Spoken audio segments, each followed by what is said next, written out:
My name is Beckett Price. I am with the Samuel Proctor Oral History Program. We are here at the, I never get this name right, so I'm going to read it off of a sheet of paper, the Stephen Foster Folk Culture Center State Park for the 2025 Florida Folk Festival, and we are speaking with Vigo.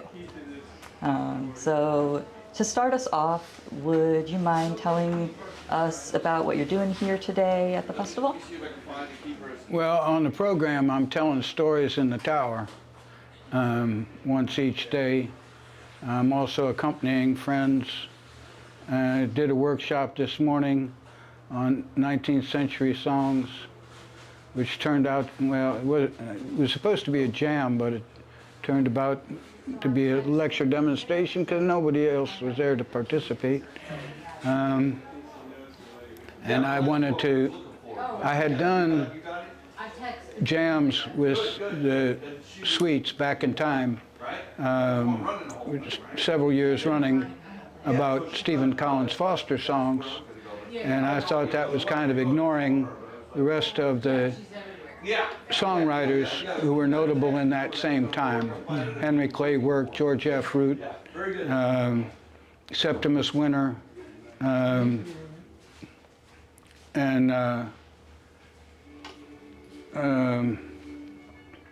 anyway, other songs from the mostly centered around the boom of publishing caused by the Civil War, but it followed on, and how many of those songs had echoes in the decades since, where the ship that never returned became the melody, the foundation for the Wreck of the 97th, and for Charlie on the MTA, and similar kinds of echoes, and how Lady Carolyn Norton's poem about the Crimean War, about the fallen soldier telling his comrade to take messages home, had spawned seemingly endless parodies, not comedic parodies, but simply following the same theme but placing it in a different time and place. Like Richmond on the James, and later The Dying Hobo and other songs. Anyway, that's what I did. Now, I told a story yesterday about the history of Safety Harbor, Florida, starting about 16,000 years ago and bringing it forward to 1872 when they became incorporated and had a post office, but mostly about the history of Ode Philippe and his plantation there, St. Helena, and his influence on the citrus industry in Florida, the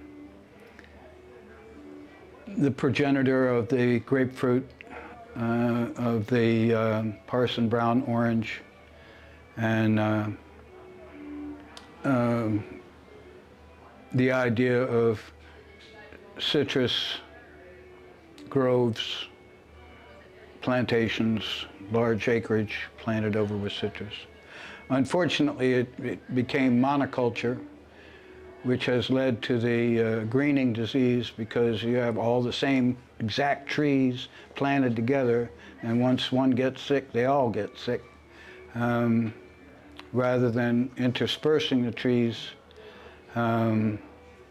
with guava and other fruits, which retards the spread of the disease and kills off the insect that transfers it, because they're not happy with the guava and the other fruits.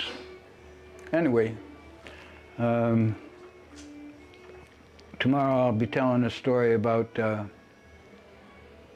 a friend of mine's World War II experience as a bomber pilot, stationed in Italy, bombing Romania. Next question, or I'll stop. Yeah. How did you come to be a storyteller?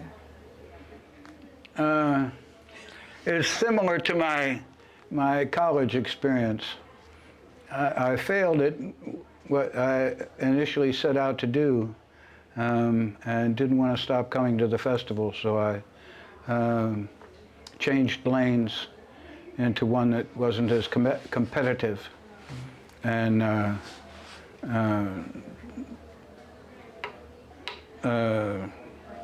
I originally came to the festival with a Civil War trio called the 97th Regimental String Band. I had known about the Florida State Folk Festival before I moved to Florida, because people like Mick Maloney and Gordon Bach and other notables in the folk world were advisors and on the board of the festival. And as soon as I got to Florida, I wanted to be able to attend and perform at the festival. But the first justification I came up with was this group that performed in federal uniform and sang songs of the Civil War period. The other two gentlemen in the trio were not terribly enamored with the festival because it wasn't about them. And therefore, I had to create a function whereby they could have the recognition that they felt they needed. So instead of waiting around to be assigned a performance time, we pulled what we called raids. We'd station ourselves on the path between somewhere and somewhere and just play there for an hour and a half or whatever it was. We saw a lot more people passing us by than we would have being at any one particular stage. And nearly every place that we pulled a raid, the festival established a stage. I don't know whether it was to quash our efforts or simply that it was recognized that they could have more performance areas across the property. Anyway, I did that until 94, and we had a parting of the ways, artistic differences, I suppose you would say. I wanted to do actual history, and they wanted to do the centennial Peter, Paul, and Mary Kingston Trio version of it. And so I separated from them and started to attend the festival by myself or with a few friends. We had a group, small group trio called Banjos Unlimited, in which we played 3 19th century gut-strung banjos and did old-time songs, authentic 19th century songs. And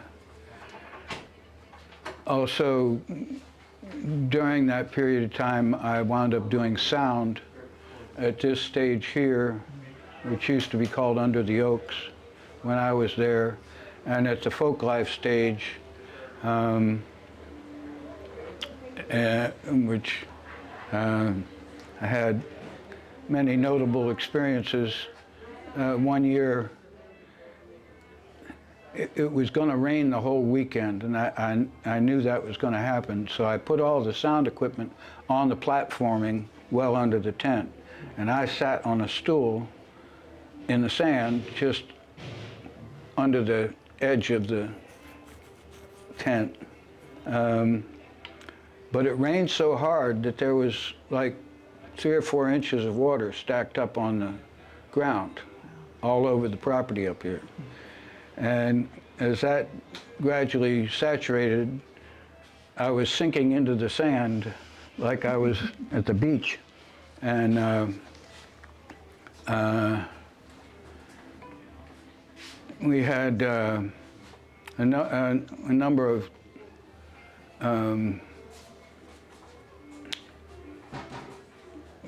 special performances there, among them capoeira dancers from Brazil, which is a semi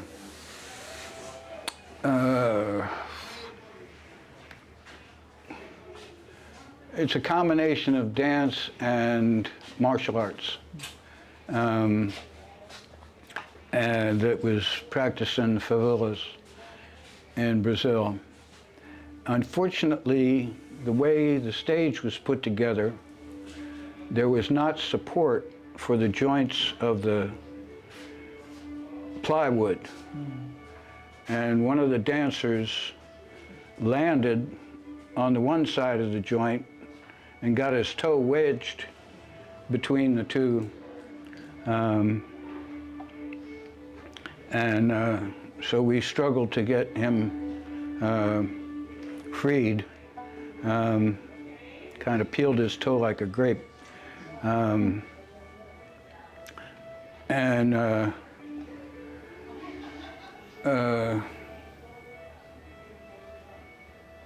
worked various stages as a sound man as well as performing. Next question. Yeah, could you tell me about your banjo? Or your banjo? This is an instrument is called the Mystic. It was a result of a large banjo boom in the Boston area, which had many jobbers supplying the different major manufacturers there. And some made necks, some made the various parts. So this instrument, I like to say, was thrown together from a distance. An accumulation, an assembly of various parts to be sold as sort of a low-end instrument, sometimes sold in the catalogs. And at the time, at the close of the, well, from the middle to the end of the Civil War until the end of the century, banjos in this country were gut strung, and they were tuned in the key of A, because you couldn't tune those strings up all that high. Frank Converse, a major teacher and performer, went to England and, along with the Bohe brothers, sponsored a huge banjo craze in England. They taught the Prince of Wales how to play the 5-string banjo, whereupon it became de rigueur in polite society, and everybody had to have one. But the weather there is such, the climate is such, that the gut strings wouldn't last. So they were the people that put metal strings on the instrument the first time. Now, when those instruments came back to this country, the United States population brought out their favorite word, which was important, meaning import, coming from outside, not endemic to here. And they said, look what they've got, we've got to have that. So they put metal strings on all these older instruments, which were not meant to have that high tension.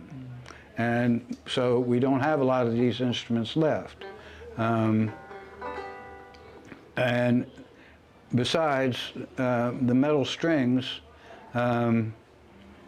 which were good for performing if you wanted to be heard by hundreds of people at a time, but they're kind of painful to listen to for any length of time if you're a player. So especially with skinhead on the instrument, which this has, not plastic.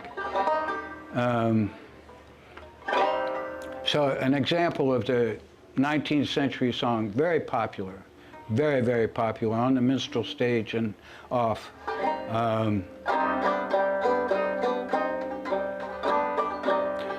Possum meat him good to eat, carve him to the heart. You'll always find him nice and sweet, carve him to the heart. My dog did bark, I went to see, carve him to the heart.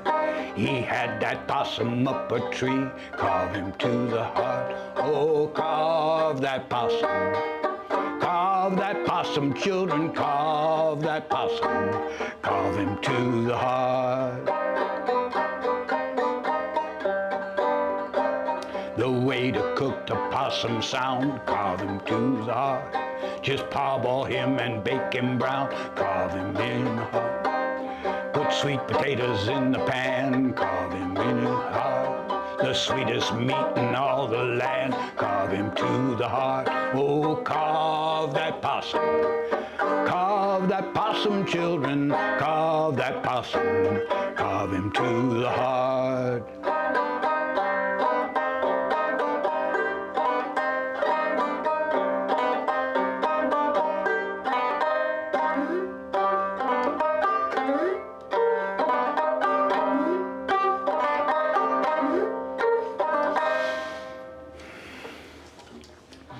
So that last part was another piece of music called the Rural Walk-Around.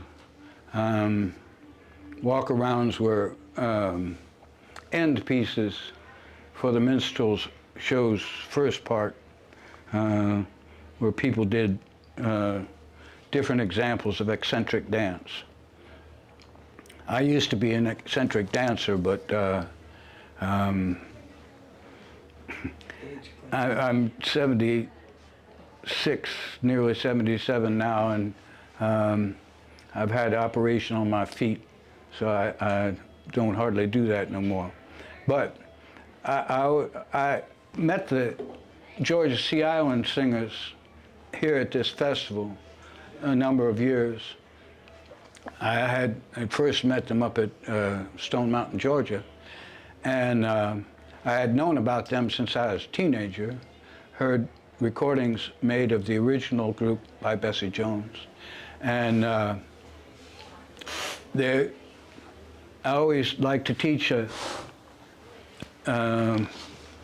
behavior that is called juba. Now this is a hand game, rhythm game, and a banjo tune, and a rhyme, and a dance. If you put your right hand on your right knee and put your left hand 6-8 inches above, lift up your right hand, put it down again. Then do the other side, left hand down with the right hand over top, lift it up, put it down. 1, 2, 3. Now you might think that this is supposed to be a waltz time behavior. But what it is what's referred to in European music terminology, a hemiola, where you take two rhythms and play them one against the other, such that the one rhythm rotates its impulse through the other one. Kind of like this.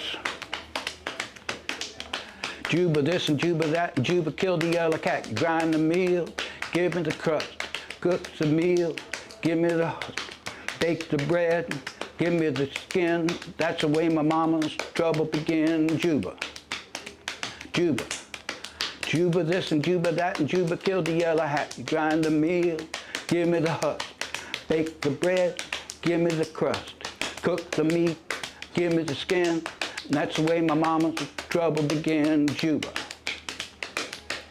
And for the sake of your microphone, I won't continue with that because it goes on to the rest of the body.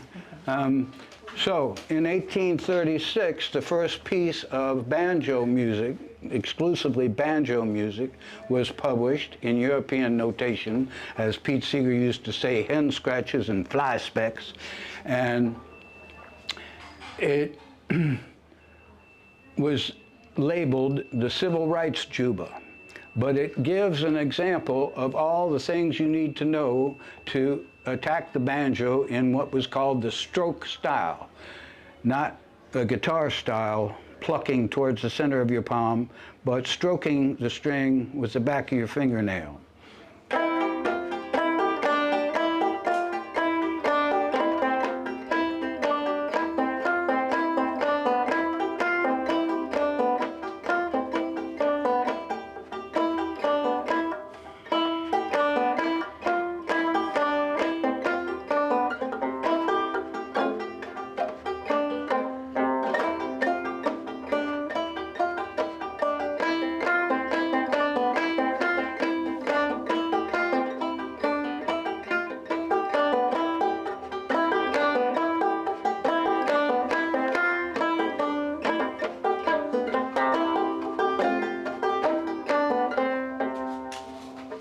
Now, I do want to say one thing about coming to this festival.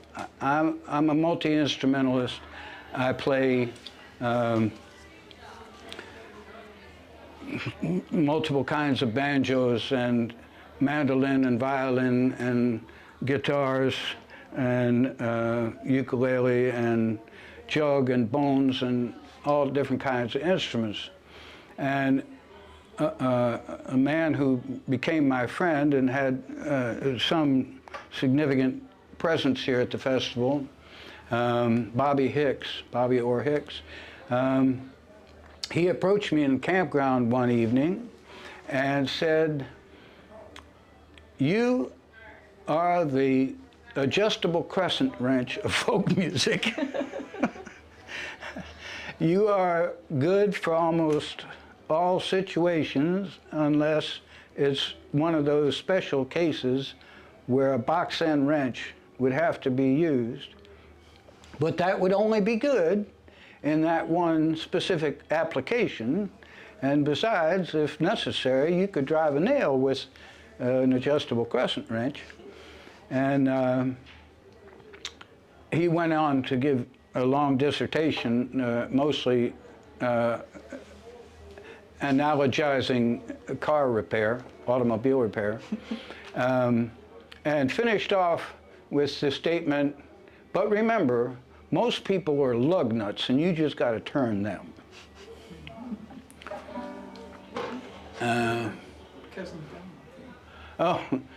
One time, and I don't remember what year this was, the 97th was scheduled to be on the amphitheater stage in the evening. And they had put Cousin Thelma on the stage in the pew at the back there. And this was when she was pretty far along, so they had to get her there with a wheelchair, and her sight had gone, so she couldn't really tell what was going on. And they hadn't really told her what the rest of the program was. They had told her that we were going to be there, and we'd had some interaction over the years at what became the Gamble Rogers Festival over in St. Augustine and other places. And they thought she might enjoy it. Well, just before we were to go on stage, they had scheduled the Haitian Drummers. Now, the Haitian Drummers was a group of about 17 people who arrived at the festival in the campground on Thursday night, sometime hour and a half after midnight, and decided immediately that the first thing they needed to do was to break out all their instruments and practice, which utterly disrupted the campground, who by that time had mostly decided to go to sleep. They were a group that produced 106 decibels without any sort of sound reinforcement. And so they assembled themselves quietly enough, but when they took off, poor Thelma's sitting there about to jump out of her skin because this wasn't what she'd signed up for. About 3/4 of the way through their set, lightning struck the amphitheater stage. And they finally brought a wheelchair back on and took Thelma back inside.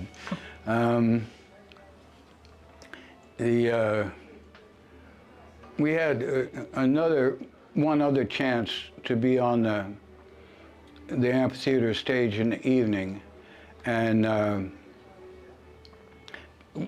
being the fiddler in that trio, I was to kick off the songs.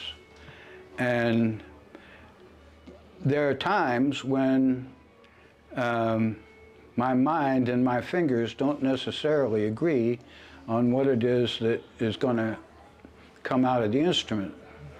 And we were supposed to be singing the Union song, "We shall rally round the flag, boys will rally once again, shouting the battle cry of freedom." But that was kind of very close in structure to a tune that Henry Clay Work wrote at the end of the war.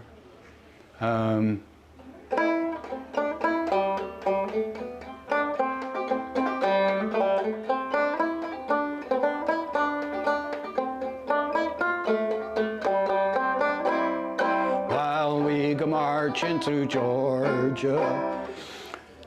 And so I started the wrong song. The other two decided they weren't going to argue with me, so they went on and we presented that song. That year there were a lot of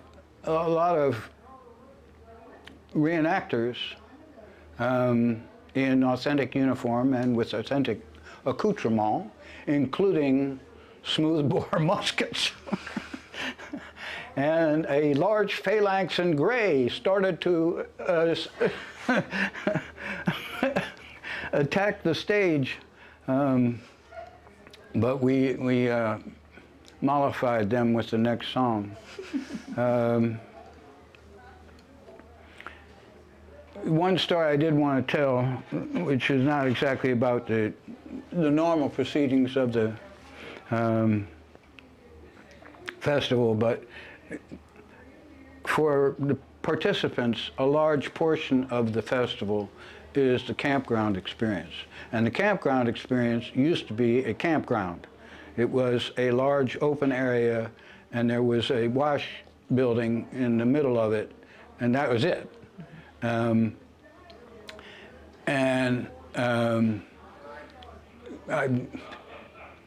Various unusual things happened.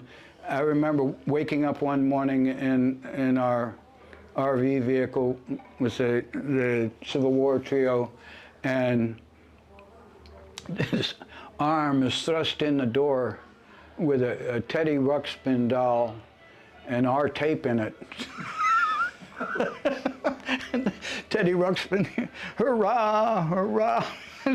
That was Bobby Hicks. Another time,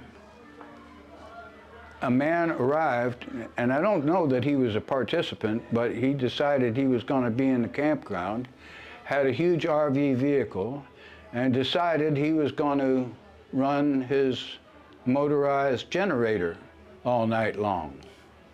Now, several people had made the entreaty that this was not fair, and there were places he could go within the park where he could do that and not disturb the entire rest of the campground, but he was recalcitrant, and so one of the members of a band who got into it with the owner of the generator decided to solve the problem with a .357 bullet through the generator, which perturbed the owner. And the owner said, "Who are you?" And Sonny Edwards said, "Bobby Hicks." Now this put a wrinkle in Bobby Hicks' experience at the festival for about 3 years, because they could never get adequate witness to who had actually done this, and of course the man went and complained immediately, and the only name he had to hand was Bobby Hicks. So Bobby got blamed for it, but he was a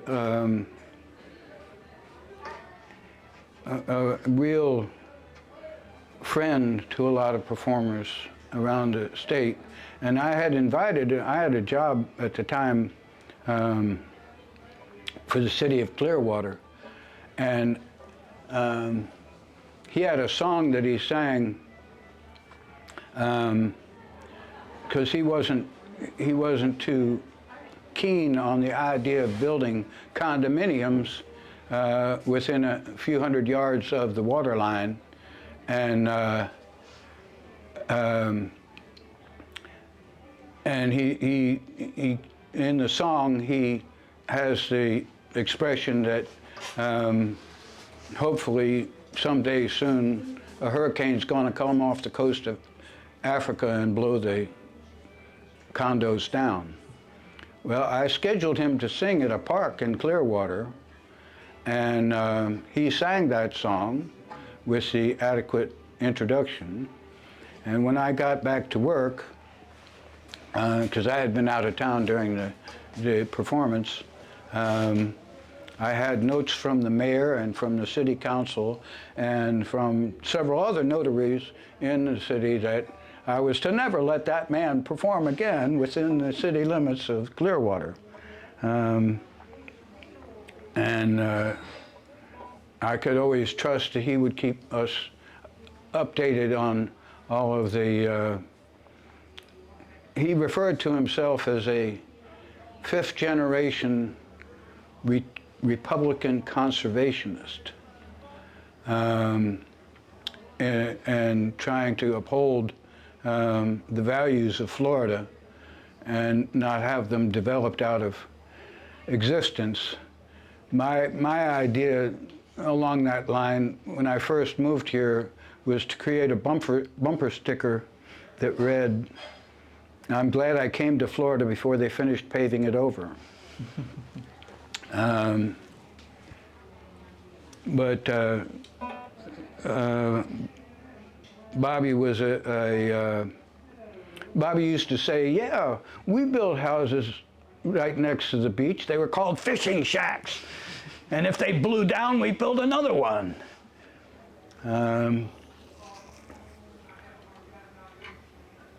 And I guess that's about an hour's worth. I don't know if you want to drag this on any further, but I didn't let you ask that many questions. I have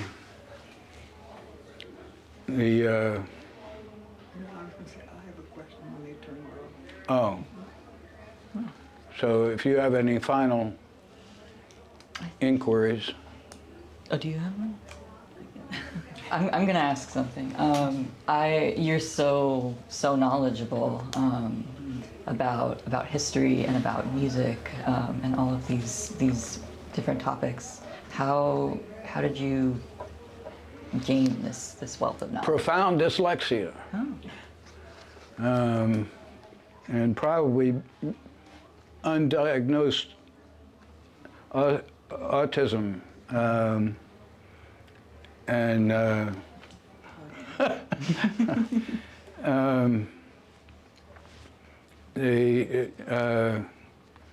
It wasn't until very recently, in the last 10 years, that I actually learned to read successfully. I can't do it for any great lengths of time at one sitting, but I can read English.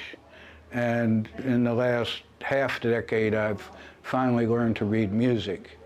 But I've never been able to depend upon the mnemonics that most people have access to. I have a computer that I use to log stuff that I have, but I'm not on the internet. Or so I remember things. I'll give you an example of a story I tell from Burt Williams, Broadway star, close friend and direct next door neighbor to my grandfather in Manhattan. People ask me how it is that I have such a remarkable memory. And I say, don't you know that my grandfather had the most remarkable memory of any man in the southern states? His colonel kept him right beside him. His colonel was a judge. He kept him right beside him. And wherever they were, he'd turn to him, he'd say, Sam, what'd so-and-so say on such and such a date? Sam could tell him just like that. Well, he had such a reputation that one day the devil come to his colonel and says, Colonel, I want that man. And the colonel says, well, I'm sorry, you can't have him. He does my membering for me, my figuring. I cannot do without him. They argued for over an hour until the devil worked it round that if he could get Sam somewhere where he couldn't remember something, he could have him. Colonel said, well, if he can't remember nothing, he ain't no good to me. Now, Sam was sort of the prize retainer on the plantation. He didn't have too many duties in the early morning but to rake the few leaves off the lawn where the gentle zephyrs had blowed them the night before. And he's out there raking the leaves, humming his favorite hymn, and zap, just like that, the devil appeared before him in the guise of a man, said, Sam, do you like eggs? Sam said, yes, sir. And zap, just like that, the devil disappeared. That was 10 years before the war. The war come and gone. The colonel divided up his property so everybody could have some. Now it's 20 years after the war. Sam's out on his acreage behind the mule plowing, singing his favorite hymn. Didn't know Joshua Jericho, didn't know Joshua Jericho, didn't know get up there, Tucket. Joshua Jericho, oh, when the bugle sounded, zap, just like that, the devil appeared again, said, how? Sam said, fried.